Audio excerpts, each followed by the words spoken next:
Mesdames, Mesdemoiselles et Messieurs, bonjour. Je me présente Yannick Sayer. Je suis polytechnicien en nouvelles technologies de l'information et de la communication.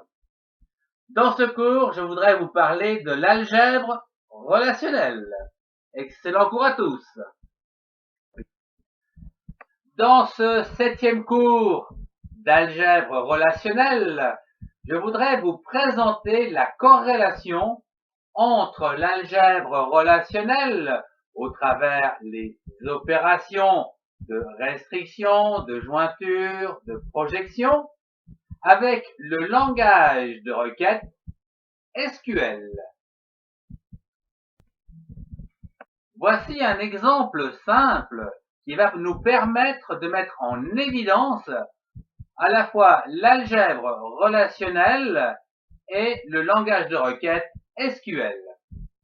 J'ai choisi un exemple au niveau des sujets de stage qui sont donc exposés par les étudiants en fin d'année.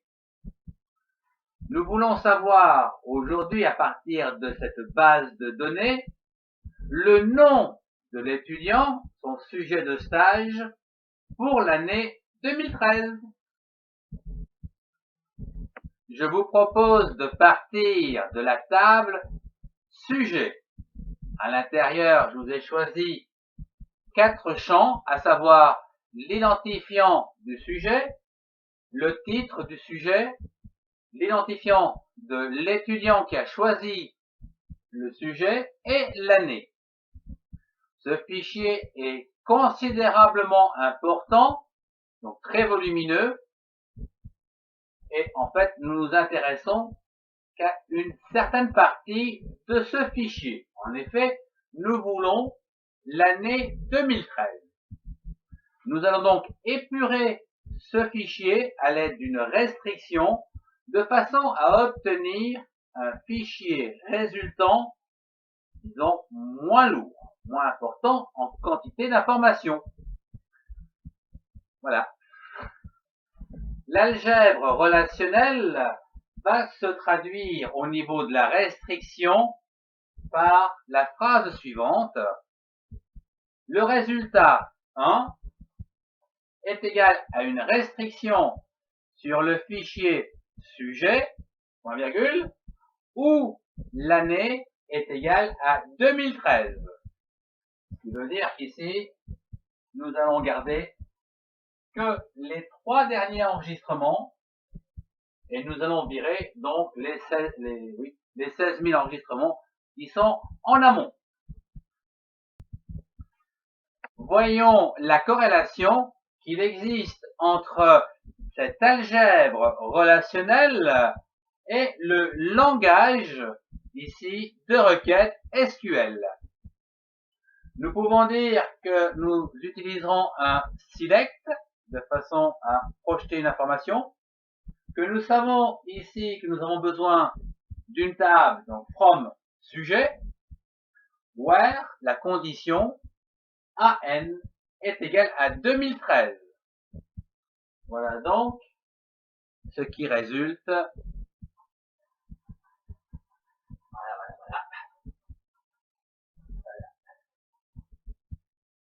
R1. Hop, hop. Il ne reste plus que 3 enregistrements. Plus facile pour travailler. Et plus rapide. Je vous propose de faire le bilan de ce que nous possédons et de ce qu'il nous manque. Le nom de l'étudiant, nous ne l'avons pas pour l'instant. Par contre, nous avons son identifiant. D'accord. Le sujet, nous l'avons.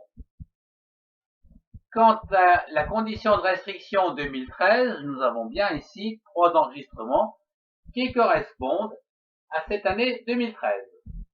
Il nous manque donc une relation entre l'identification de l'étudiant et une table qui va donc nous permettre de connaître les noms d'étudiants en fonction de ces identifiants.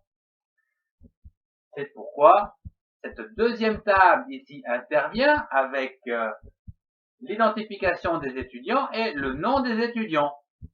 Il ne nous restera donc plus qu'à matcher ou à joindre les deux fichiers avec l'identifiant étudiant de façon à corréler, par exemple, le titre compta qui est E1 avec E1 ici qui est Yann. Un petit peu ce que nous voulons réaliser. E3 avec Hervé et E2 avec Hélène. C'est ce que nous allons voir au travers donc la jointure. Voyons d'une part au niveau algèbre relationnelle comment écrire la jointure. Le résultat numéro 2 sera donc égal à une jointure de la table R1 et de la table étudiant que j'ai appelée E. Point virgule.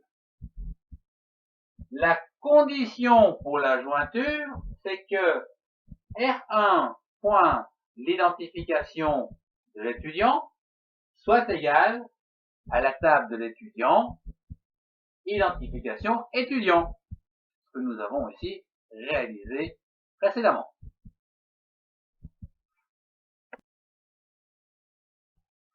À présent que nous avons toutes les informations nécessaires dans le résultat numéro 2, nous n'avons plus qu'à projeter les informations, donc à partir du fichier R2, nous voulons le nom et le sujet, c'est-à-dire le titre, le nom et le titre, et voilà donc ce qu'il se passe. Au niveau de votre écran, vous allez donc avoir les trois enregistrements qui vont s'éditer sous forme du nom, Yann pour un titre compta, Hervé pour média et Hélène pour le sport.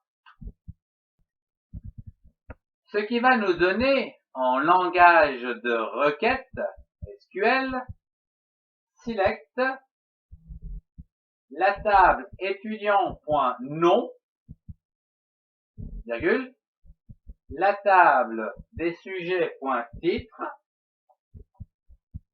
voilà au niveau des champs que nous voulons éditer, from à partir des fichiers S pour la table sujet, E pour la table des étudiants. À présent, les conditions avec where. Where le sujet année est égal à 2013 and le sujet identification des étudiants doit être égal à la table des étudiants, identification des étudiants. Et voilà, le tour est joué. Ce cours touche à sa fin. Je vous remercie de votre attention. Au revoir et à très bientôt.